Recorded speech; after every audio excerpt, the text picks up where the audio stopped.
Salut à tous, j'espère que vous allez bien. Bienvenue dans une nouvelle vidéo. Ce sera une vidéo meal prep. Une éternité que je n'en ai pas filmé, mais en même temps une éternité que je n'en ai pas fait.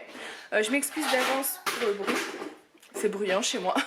Les enfants sont en train de jouer, nous sommes samedi. Donc je peux pas les interdire de jouer, hein.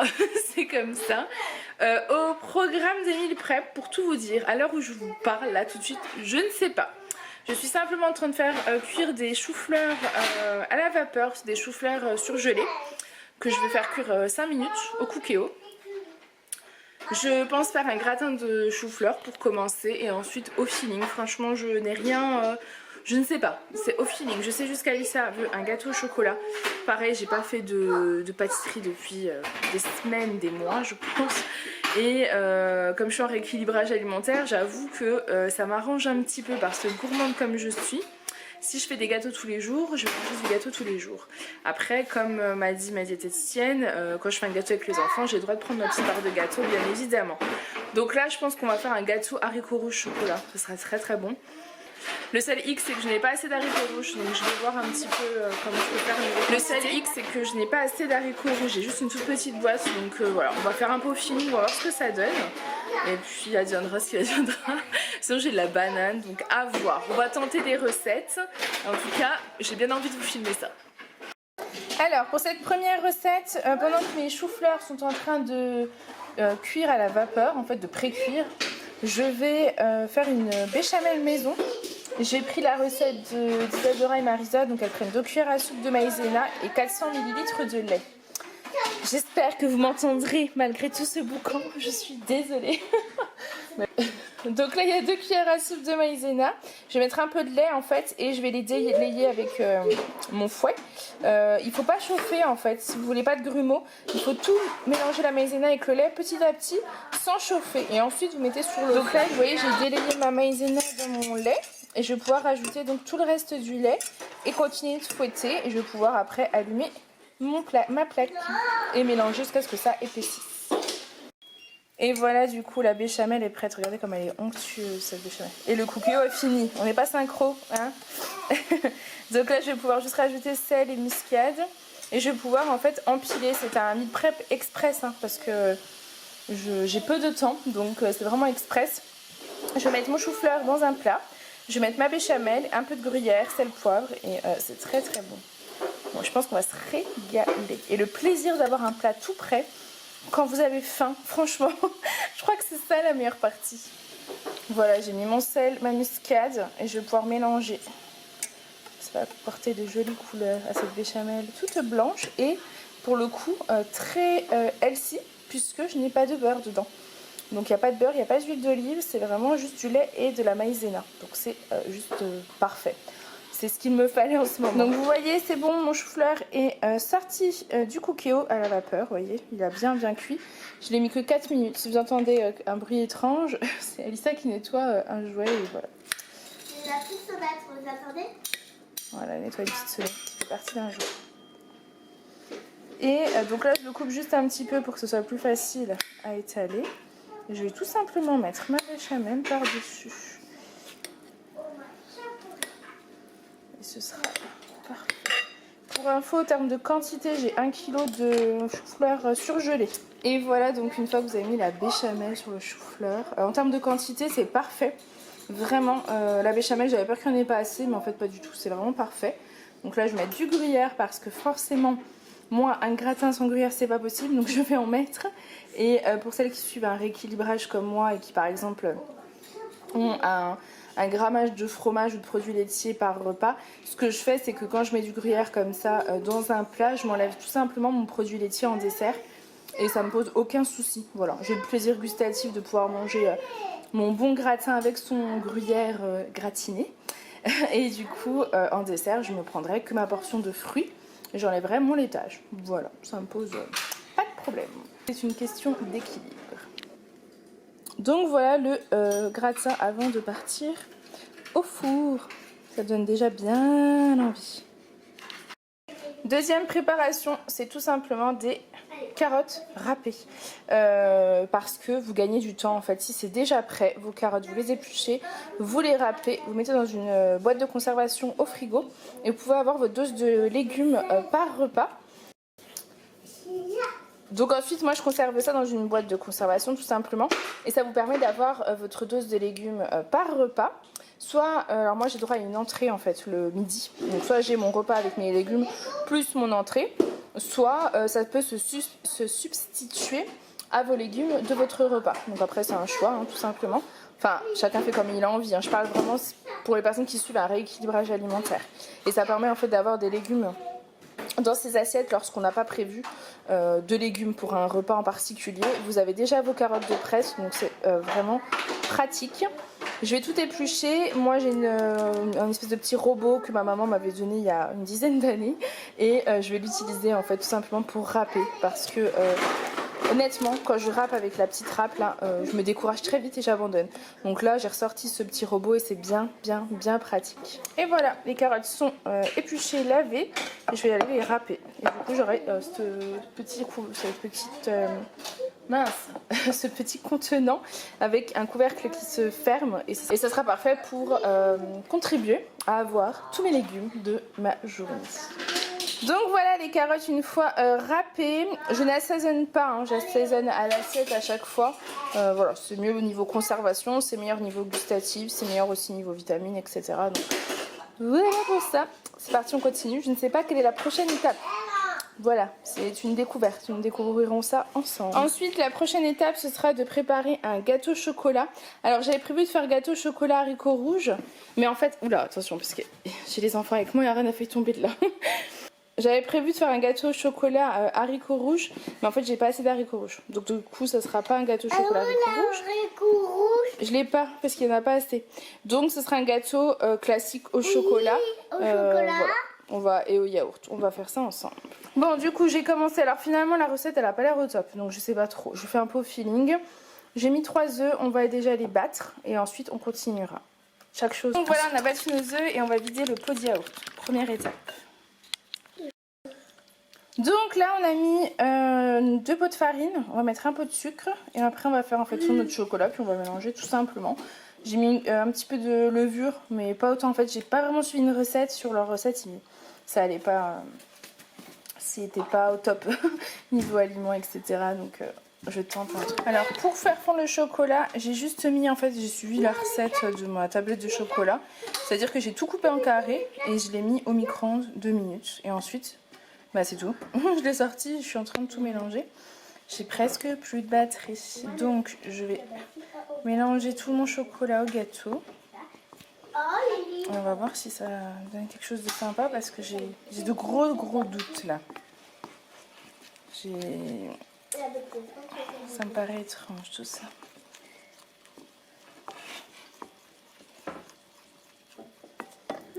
Donc voilà une fois le plat avant de l'enfourner. C'est super bon, on a goûté. Donc je pense que ça peut être sympa. On va suivre. Affaire à suivre. Je me demande s'il était nécessaire de mettre de la levure quand même. Parce que je trouve que c'est un petit goût de levure. Surtout dans les gâteaux style fondant, il n'y a pas forcément de levure. Donc bon, voilà. En fait j'ai voulu changer de recette parce que j'ai plus de beurre pour faire un fondant classique. Mais finalement je me dis que j'aurais peut-être dû improviser différemment. C'est pas bon, ça devait être un mille prep, mais il est déjà midi et demi, j'arriverai pas à terminer plus que ce que j'ai déjà fait. C'est déjà pas mal, j'ai fait des carottes râpées, un gratin de chou-fleur et le gâteau est en train de cuire. Du coup, pour m'excuser de ne pas avoir vraiment réalisé ce que j'avais prévu, je vous montre ce que j'ai fait hier soir. J'ai fait une tarte épinard, en fait j'avais que des épinards à la maison, du tomate coulis et du coup bah, j'ai fait une pâte brisée au Thermomix, mais j'ai pas le Thermomix, hein, c'est le monsieur cuisine. Et ensuite j'ai fait cuire avant des épinards surgelés avec... je les ai fait cuire seuls les épinards surgelés, j'ai rajouté du tomate coulis, j'ai mélangé, j'ai étalé et j'ai mis du gruyère. Tout simplement, on a mangé ça, c'était très très bon. Et donc il en reste la moitié pour aujourd'hui avec les enfants. Donc parfait. Je sais même plus si je vous ai montré le résultat du gâteau. Mais là comme c'est l'heure du goûter, on va le couper et on va déguster. Voilà. Ensuite, l'autre recette, ce sera un overnight porridge. Voilà, vous le savez, j'ai mangé ça pendant des mois et des mois. Et j'ai arrêté d'en faire. Et là j'ai envie d'en faire, alors je vais en faire qu'un seul parce que j'ai pas tout ce qu'il me faut. Malheureusement moi j'aime bien utiliser des framboises surgelées, de la compote etc. Là c'est un peu les fonds de placard donc je n'ai pas ce qu'il faut. Mais j'ai d'autres choses donc on va en faire un ensemble comme ça. Ça vous redonnera l'idée des overnight porridge qui sont très nutritifs, qui sont très complets, qui tiennent bien au ventre et que de bonnes choses. Alors pour faire un overnight porridge vous aurez besoin de flocons d'avoine, d'un récipient, donc moi c'est un pot de confiture. Tout simplement, c'est pratique parce qu'en fait vous allez pouvoir le fermer et il va rester comme ça toute la nuit. Et quand vous allez l'ouvrir, tout ce sera vraiment, le porridge ce sera formé en fait, sans cuisson, sans rien. Moi j'adore ça parce que c'est très frais. Malheureusement là en termes d'ingrédients, je n'ai pas mes ingrédients favoris donc c'est un petit peu les fonds de placard, mais je suis sûre que ce sera très très bon. Je ne trouve pas de graines de chia, j'en avais mais peut-être que j'en ai plus en fait. Passé un temps je mélangeais en fait le flocon d'avoine et les graines de chia parce que c'est pareil, c'est un super aliment, c'est très très bon pour la santé, donc j'en profitais d'en mettre dans mon porridge. Donc là bon, malheureusement je n'en ai pas donc il n'y en aura pas. Je vais mettre avec du lait. Je vais mélanger donc mon flocon d'avoine, je vais prendre 40 g de flocon d'avoine et je vais remplir avec un peu de lait et je vais mélanger jusqu'à ce que j'ai l'impression que la texture soit bonne. En termes de quantité, je me souviens plus exactement pour le lait, mais moi je fais souvent à vue d'œil, ça pose pas de problème. Et ensuite je vais mettre des fruits en fait. Soit je mets de la banane parce que j'en ai une que je peux couper en morceaux et que je mélange avec, ce sera très très bon. Soit je rajoute de la pomme, mais la pomme après elle va risquer de changer de couleur pendant la nuit, donc ça je peux faire aussi au dernier moment, c'est un petit peu au feeling. Voilà à peu près en termes de quantité ce que ça représente, donc parfait. Et je vais rajouter donc un petit peu de lait, encore un petit peu, voilà, je pense que là on est plutôt bien. Je vais mélanger. Non, vous voyez là j'ai mélangé mais c'est beaucoup trop sec donc je vais rajouter encore un petit peu de lait. Après il faut savoir que tout ce qui est aspect du porridge c'est vraiment au feeling selon ce que vous aimez. Certains aiment très liquide, d'autres plus épais. Donc là vous voyez ça me paraît plutôt bien, je vais bien le mélanger. Voilà un petit peu, j'ai rajouté un peu de flocons d'avoine. De toute façon ça va gonfler donc la texture est bonne. Et je vais rajouter en fait de la banane par dessus. Enfin par-dessus non, à l'intérieur. Ça va être mon sucrant tout simplement parce que je n'ai pas envie de mettre de sucre. En temps normal je mets plutôt du sirop d'érable ou du sirop d'agave ou tout ça, mais je n'en ai pas non plus, ni de miel. Donc ce que je vais faire c'est que je vais mettre tout simplement une banane qui est bien mûre, donc ce sera le sucrant parfait pour demain. Et après je rajouterai au dernier moment, donc au moment du petit déj, par dessus je rajouterai certainement un petit fruit. Voilà à peu près donc ce que ça donne. Là je vais tout mélanger et ça va être une portion parfaite. Donc voilà, une fois terminé ce que ça donne, vous voyez ça fait une belle portion par rapport à ma confiture. Et donc par dessus j'aurai le choix de mettre un fruit, de mettre un peu ce que j'ai envie. Je pense que je mettrai une petite clémentine et ce sera parfait. Ça part toute la nuit au frigo. Donc nous sommes le lendemain. Voilà le résultat de mon overnight porridge. Vous voyez ça a bien devenu un peu plus compact. Je vais rajouter un peu de clémentine. Et ce sera parfait pour le petit déj. Et donc la dernière recette que je vais préparer maintenant, ce sera un cake au brocoli. Donc j'ai des brocolis surgelés, je vais les mettre dans mon cookéo 3-4 minutes quoi, histoire qu'ils soient un peu cuits. Et je vais faire mon appareil à cake et j'aurai juste après à tout mélanger. Mettre ça au four et ça me fera un repas parfait accompagné de salade, de soupe. Par contre j'aurai pas de portion de viande, donc si vous souhaitez vous pouvez rajouter un steak, des œufs, une omelette, enfin voilà il y a de quoi faire je pense, mais au moins ça me fera plusieurs repas, mine de rien dans les meal prep, parce que là clairement c'était pas vraiment un meal prep, on est d'accord. J'ai pas réussi à cuisiner tout ce que je voulais dans les temps, mais c'est toujours un peu délicat quand les repas sont pas prévus à l'avance. C'est vrai que nous on fait beaucoup d'assemblage en ce moment au vu de notre manque de temps à vouloir passer dans la cuisine, donc j'achète beaucoup de surgelés, de légumes surgelés bruts et je fais des assemblages en fait, hein, des féculents, des protéines et voilà. Et pour l'instant ça me convient parfaitement parce que c'est rapide, mais par contre faire un bon petit cake ça peut être cool à manger avec une petite soupe, un petit steak, enfin franchement je pense que ça peut nous faire plusieurs repas, ça change, donc c'est parti. Il a fait un repas, il est en train de filmer son repas comme ça. T'as préparé quoi toi? Tu montres comment tu fais? En fait, moi c'est pas très mal. Bravo.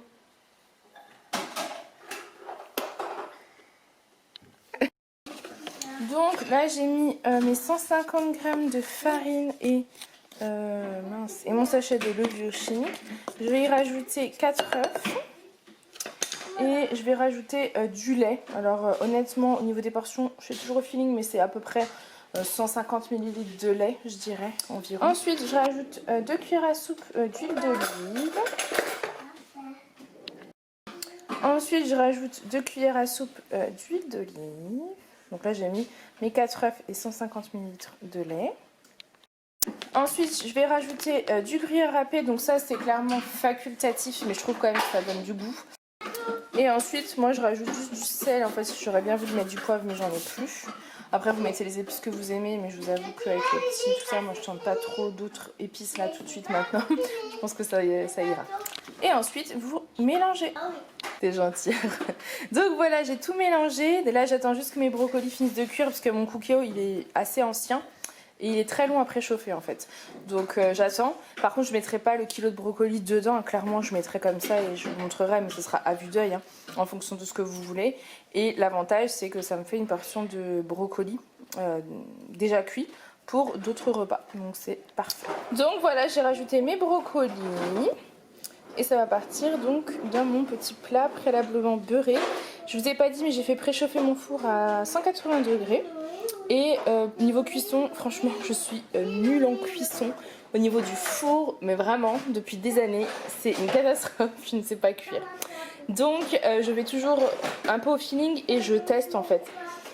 Le cake sera cuit quand vous planterez votre pointe de couteau en fait dedans et qui ressortira sec. Tout simplement. Après en termes de timing, je peux vous dire qu'il est 5h35, donc je pourrais vous dire quand est-ce qu'il est cuit, mais je crois que ça dépend aussi du four. Voilà le cake sorti du four. Ça sent, je vous explique même pas, divinement bon. Ça sent divinement bon. Vous avez même la musique au fond. Je vais couper une part pour vous montrer l'intérieur parce que franchement je suis plutôt fière. Voilà l'intérieur. Bon j'ai enlevé un petit bout parce qu'en fait il est un peu chaud, je vais le laisser refroidir. Mais je sais pas si vous verrez le moelleux, attendez. La beauté de la couleur, le moelleux, tout a l'air parfait et pas sec. Donc voilà, cette vidéo est terminée, j'espère qu'elle vous aura plu. Bon, c'était pas vraiment une vidéo meal prep, mais j'ai, disons, cuisiné 2 jours de suite quelques petites recettes. Je vous les ai partagées, j'espère que ça vous aura fait plaisir. J'essaierai de mieux m'organiser la prochaine fois, ça faisait longtemps et c'est vrai que moi j'ai toujours un souci d'organisation, vous le savez. Bref, j'espère en tout cas que ça vous aura plu. Je vous fais plein de gros bisous et je vous dis à bientôt. Bye!